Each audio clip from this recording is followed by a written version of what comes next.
competitive economy. The experts pointed out that up to 600 million people living in sub-Saharan Africa do not have access to electricity or the benefits associated to it. They went on to say that up to 19 of 20 countries on this part of the continent do not have enough electricity, meaning that up to 700 million people have to deal with problems resulting from such shortages, like when it comes to cooking and other activities that may require electricity. Among some of the hindrances to the development of energy production in sub-Saharan Africa is a lack of uniformity of the projects that exist and the fact that investors are yet to be encouraged to invest in the projects. Another problem is that of poor infrastructure. These problems were emphasized by the President of the African Development Bank, Dr. Donald Kaberuka, and Kande Yamukela, the Special Representative of the UN Secretary General and Chief Executive Officer of the initiative Sustainable Energy for All. It is to reform the power sector in that country, the public utility, the tariff system, the regulators, so that investors can actually now get producing and transmitting power.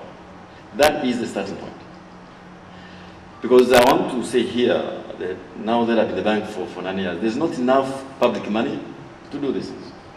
We need to mobilize the private sector.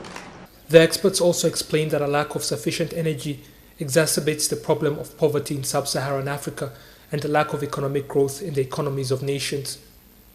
Rwanda's Minister of State in charge of energy and water, Emma Françoise Sumbingabo, explains that the country now produces 120 megawatts of electricity with the objective of producing more than 500 megawatts by 2017. She says hydroelectric dams are to be used to achieve this. We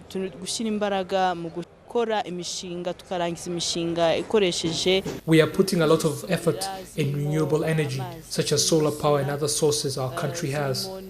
Rwanda is now producing 120 megawatts, and that is distributed to over 18% of the population, which is obviously not enough. We aim to raise that percentage to 70%, with the remaining 30% with access to solar power and other energy sources that would give them access to electricity.